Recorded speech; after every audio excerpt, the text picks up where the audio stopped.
Hello friends, বিকেল থাকতে থাকতেই আমরা কাঠগোদাম স্টেশনে পৌঁছে গেছিলাম। আমাদের ট্রেন ছিল 7:55-তে।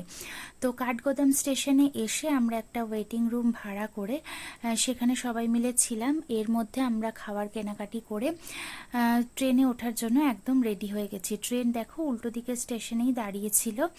তো তারপর প্রায় রাত 7:55 নাগাদ ট্রেনে উঠে আমরা সবাই মিলে বসে গেছিলাম। তো ট্রেন যথারীতি 2:38 নাগাদ হরিদ্বার স্টেশনে পৌঁছে গেছে। তো হরিদ্বার স্টেশনে নেমে সেদিন প্রচণ্ড ঠান্ডা ছিল। তো আমরা স্টেশনে এদিক ওদিক করছিলাম যে কোন দিক থেকে বেরোবো, কী ধরবো হোটেলে পৌঁছানোর জন্য। তো হোটেলের সাথে আগেই কথা হয়ে গেছিলো।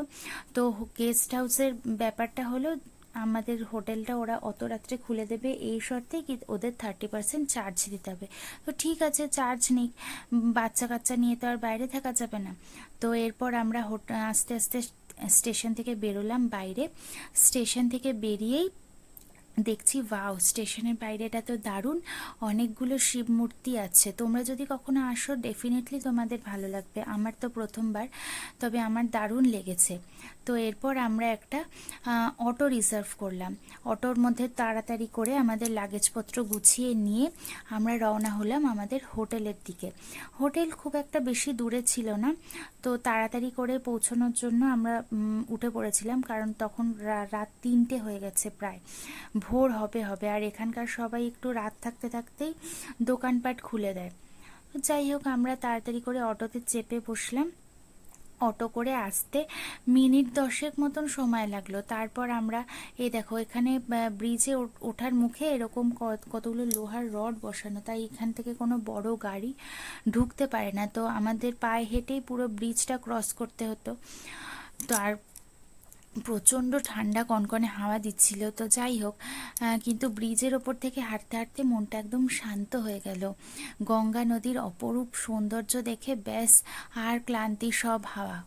তো যাই হোক, আমরা অত রাত্রে দেখো রাস্তাঘাট কি পরিমাণ ফাঁকা।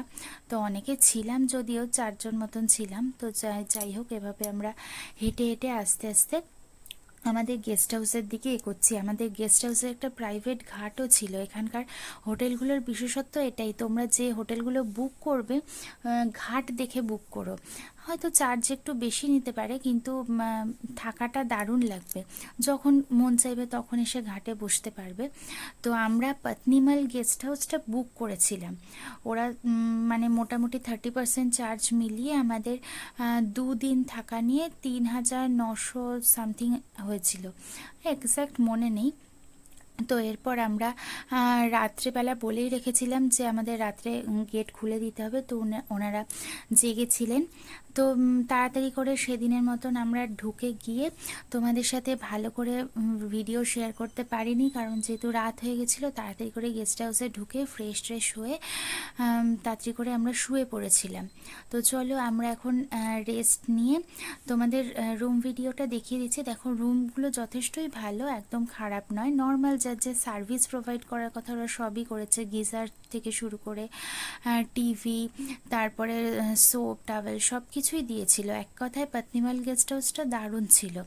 তো চলো আমরা ঘুমিয়ে নিয়ে উঠে কোন কোন সাইট সিনে গেলাম, কি করলাম সব শেয়ার করব। ততক্ষণ স্টে টিউনড উইথ অনুপ্রেরণা। টাটা।